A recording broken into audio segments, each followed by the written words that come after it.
The Atlanta Falcons' decision to draft Texas running back Bijan Robinson 8th overall felt like a weird move for those of us that like to think of ourselves as smart football fans. I've read the same think pieces on positional value and seen the same why running backs don't matter video as you. And for the Falcons specifically, who were a top 5 rushing team across several metrics this past season, and even had Tyler Algier break their rookie rushing yards record, the whole thing just seemed strange.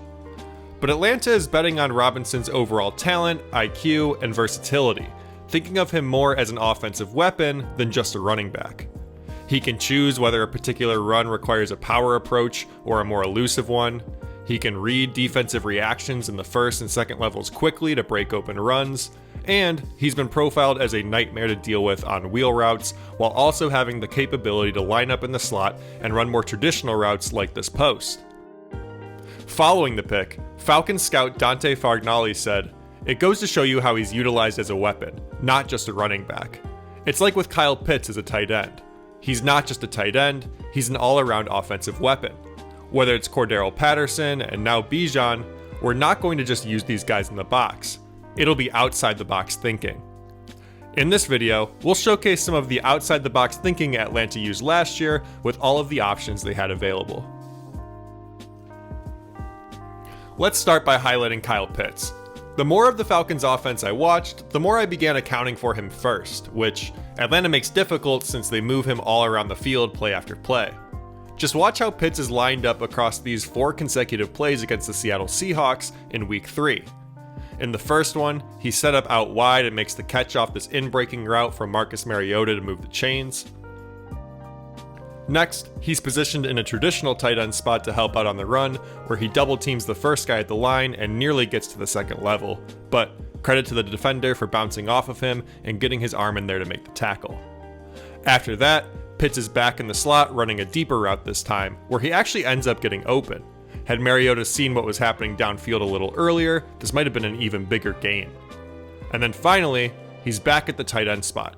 Here, we really see how the Falcons use his alignment to disguise what they want to do with him. On the last play Pitts was lined up like this, the Falcons ran the ball. This time, they'll use wide receiver motion from Olamide Zaccheaus to push the defense towards the other side of the formation while running play action. Pitts initially stays in, selling himself both as a run blocker for Algier or as an extra pass blocker for a deeper shot, when really, Atlanta was looking for him on the delayed screen all along. Check out how Seahawk Kobe Bryant watches the run first, realizes it's play action so he tries to get back to protect against the shot, but then ends up being too late to react as 2 Atlanta linemen flash free to neutralize him.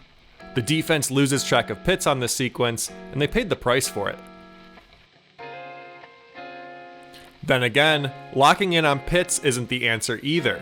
Here, against the Carolina Panthers in Week 10, the Falcons motion Pitts around the back end of the formation. Look at how this sets off a chain reaction that basically has linebacker Shaq Thompson taking himself completely out of the play. From here, Caleb Huntley takes the ball and makes a nice cut in the soft spot of the defense for a 6-yard pickup. And while Huntley was solid all year, just imagine what a talent like Bijan Robinson could do with a look like this. And Robinson should get plenty of opportunities to show what he can do, especially since ripping off 4 to 7 yard runs was the basis of Atlanta's offense. No game better exemplifies this than Week 4 against Cleveland, where they ran 14 straight times across 2 drives with a mix of Algier and Huntley.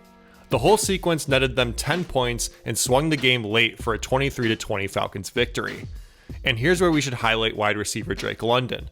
Coming into the league this past year, London's calling card was his ability to gain separation downfield, but he's also shown a willingness to help out in the run game too, like with this solid block he puts on Browns safety John Johnson to open up extra space in the secondary for this 14-yard run. London's ability to block well downfield helps compound his effectiveness when the Falcons use play action too. Here, against Seattle, the Falcons are showing a heavy pistol set, with 3 tight ends to one side and Cordarrelle Patterson in the backfield. The Seahawks have essentially 8 guys in the box, ready to try and stop the run.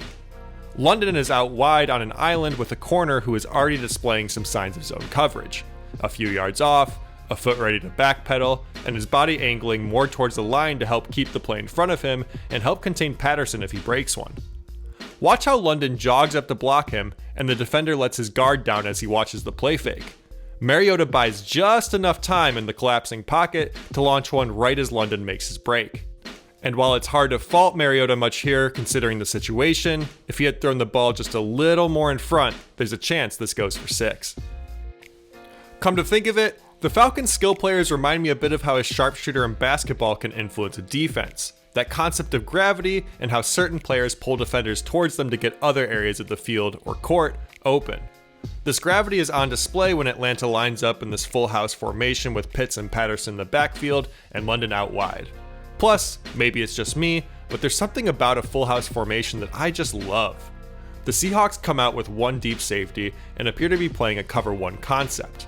You can see the safety telling the corner to keep an eye on London before the snap. At the snap, 2 of the linebackers sink down to stop the threat of the Patterson run, while the corner zeroes in on London and the safety helps protect the middle of the field. Having the benefit of knowing what routes everyone is running, we see 2 defenders in position to take away London, 2 to take away Zacchaeus, and only 1 to try and guard Pitts on the wheel route down the sideline. Josh Jones, the Seattle defender, is not small by any means, but he's still a full 4 inches shorter than Pitts and nearly 40 pounds lighter. This probably isn't the one-on-one that Seattle wants. Mariota sits patiently in the pocket, waiting for Pitts to get even with Jones before tossing a nice ball over his back shoulder where only his man can make a play. Again, I invite you to imagine Robinson, the guy who scouts said was a nightmare on wheel routes, running a version of this. It's gonna be a lot of fun. The last play I want to highlight also comes against Seattle and displays more of this gravity concept. This one struck me for how the Falcons' pieces can stress defenses so they're able to get easier short yardage opportunities in high leverage situations like here at the goal line. Notice how there are 7 Seahawk defenders on the left side of the field, accounting for London and Pitts on the outside and the likely area where Algier would take an inside zone handoff. That means there are only 4 Seahawk defenders on the other side, across from 4 Falcon blockers. Atlanta uses this math to their advantage on the option play here, and uses the threat of the handoff to freeze linebacker Cody Barton as he jumps down to try and make the stop. Mariota then keeps the ball and takes the long way around and dives into the end zone for the touchdown. With even a moderately mobile quarterback, the Falcons are going to have the read option available to them to take advantage of defenses that start focusing on all the skill players Atlanta is loading up on. While I'm still not sure how quote-unquote smart Atlanta's decision to take Bijan Robinson was, when I read Fargnoli's quote and watched their tape, it began making more sense as to why they'd be excited to add someone like him. Robinson should get plenty of opportunities with the Falcons to shine himself, and with how versatile he is, his gravity should help his teammates find easier looks too. A lot of Atlanta's offensive production will likely be tied to whether or not second-year quarterback Desmond Ridder can drive the bus full of highly skilled players that the Falcons brass has put their faith into. No doubt, success in Atlanta will require outside-the-box thinking, a necessity when you build your team with a similarly unconventional philosophy.